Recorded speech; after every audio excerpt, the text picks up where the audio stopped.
ସୁନ୍ଦର କାହାଣୀ ଭକ୍ତିର, ବିଶ୍ୱାସର ଏବଂ ମାଙ୍କ ସେହି କରୁଣାର, ଯିଏ ନିଜ ଭକ୍ତକୁ କେବେ ଏକା ଛାଡ଼ନ୍ତି ନାହିଁ।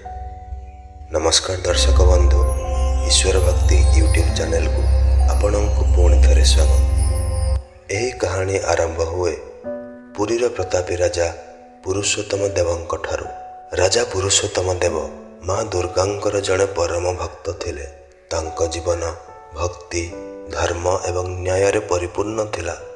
ଏକ ସମୟର କଥା, ଯେତେବେଳେ ରାଜା ପୁରୁଷୋତ୍ତମ ଦେବ କାଞ୍ଚି ରାଜ୍ୟ ବିଜୟ କରିବା ପାଇଁ ଯୁଦ୍ଧ ଅଭିଯାନରେ ବାହାରିବାକୁ ଥିଲେ। ଯୁଦ୍ଧ ପୂର୍ବରୁ ରାଜା ମା ଦୁର୍ଗାଙ୍କର ଚରଣରେ ମଥା ନତ କଲେ। ଭାବ ବିହ୍ୱଳ ହୋଇ ପ୍ରାର୍ଥନା କଲେ, ହେ ମା, ଯଦି ତୁମର କୃପା ମୋ ସହିତ ରହେ, ତେବେ ଏହି ଯୁଦ୍ଧ କେବଳ ମୋର ନୁହେଁ, ଧର୍ମର ବିଜୟ ହେବ। ତୁମେ ମୋ ସହିତ ଚାଲ ଏବଂ ମୋତେ ବିଜୟର ଆଶୀର୍ବାଦ ଦିଅ। ରାଜାଙ୍କର ନିଷ୍କଳଙ୍କ ଭକ୍ତିରେ ମା ଦୁର୍ଗା ପ୍ରସନ୍ନ ହେଲେ। ସେ ରାଜାଙ୍କ ଡାକ ଶୁଣିଲେ, ତାଙ୍କ ସହିତ ଯିବାକୁ ନିଷ୍ପତ୍ତି ନେଲେ। ଯୁଦ୍ଧ ହେଲା, ଧର୍ମର ବିଜୟ ହେଲା। ରାଜା ପୁରୁଷୋତ୍ତମ ଦେବ କାଞ୍ଚି ଉପରେ ବିଜୟୀ ହେଲେ। ବିଜୟ ପରେ ରାଜାଙ୍କ ମନ ମାଙ୍କ ପ୍ରତି ଆହୁରି କୃତଜ୍ଞ ହୋଇଗଲା। ସେ ମାଙ୍କୁ ବିନତି କଲେ, ମା, ତୁମେ ମୋ ସହିତ ପୁରୀ ଚାଲ। ମୁଁ ଚାହୁଁଛି ଓଡ଼ିଶାର ଏହି ମାଟି ତୁମ ପାଦ ସ୍ପର୍ଶରେ ପବିତ୍ର ହେଉ।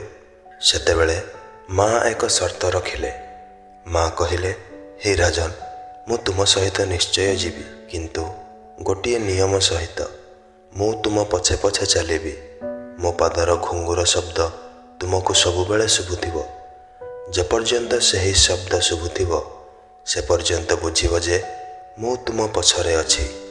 ଯେଉଁ ମୁହୂର୍ତ୍ତରେ ତୁମେ ପଛକୁ ଚାହିଁବ, ସେହି ମୁହୂର୍ତ୍ତରେ ମୁଁ ସେଇଠି ସ୍ଥିର ହୋଇ ରହିଯିବି ଏବଂ ଆଉ ପାଦେ ହେଲେ ଆଗକୁ ବଢ଼ିବି ନାହିଁ। ରାଜା ଶ୍ରଦ୍ଧାର ସହିତ ମାଙ୍କ ସର୍ତ୍ତ ଗ୍ରହଣ କଲେ। ଯାତ୍ରା ଆରମ୍ଭ ହେଲା। ରାଜା ନିଜ ଘୋଡ଼ାରେ ଆଗେ ଆଗେ ଚାଲିଲେ।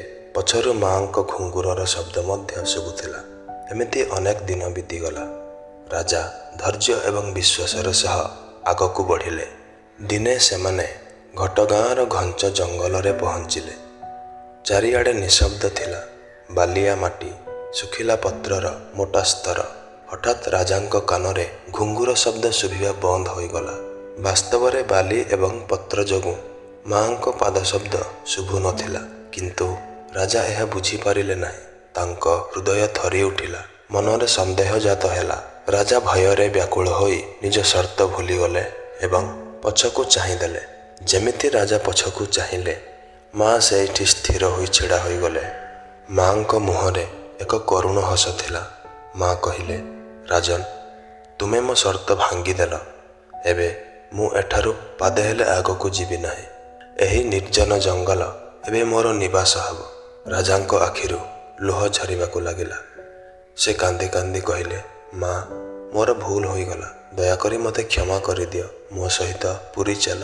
ସେତେବେଳେ ମା ସ୍ନେହରେ ଉତ୍ତର ଦେଲେ, ରାଜନ, ମୁଁ ସାକ୍ଷାତ ପୁରୀ ଯିବି ନାହିଁ। ମୋର ଏକ ଅଂଶ ସର୍ବଦା ତୁମ ସହିତ ରହିବ। ତୁମେ ଏହି ସ୍ଥାନରେ ମୋର ପୂଜା ବ୍ୟବସ୍ଥା କର। ଭବିଷ୍ୟତରେ ଭକ୍ତିର କେନ୍ଦ୍ର ପାଲଟିବ। ସେହିଠାରେ ମା ତାରିଣୀଙ୍କ ରୂପରେ ବିରାଜମାନ ହେଲେ। ମା ତାରିଣୀଙ୍କୁ ନଡ଼ିଆ ଅତ୍ୟନ୍ତ ପ୍ରିୟ। ଆଜି ବି ଓଡ଼ିଶାରେ ଏହି ପରମ୍ପରା ଜୀବନ୍ତ ଅଛି ଯେ କୌଣସି ବ୍ୟକ୍ତି ବସ୍ କିମ୍ବା ଟ୍ରକରେ ଯାତ୍ରା କରନ୍ତି ଏବଂ ମାଙ୍କ ମନ୍ଦିର ପାଖ ଦେଇ ଯାଆନ୍ତି, ସେ ମାଙ୍କ ନାମରେ ଏକ ନଡ଼ିଆ ନିଶ୍ଚୟ ପଠାନ୍ତି। ମାଙ୍କ ନାମରେ ପଠାଯାଇଥିବା ନଡ଼ିଆ କେବେ ବି ବାଟବଣା ହୁଏ ନାହିଁ, ସୁରକ୍ଷିତ ଭାବେ ମନ୍ଦିରରେ ପହଞ୍ଚିଯାଏ।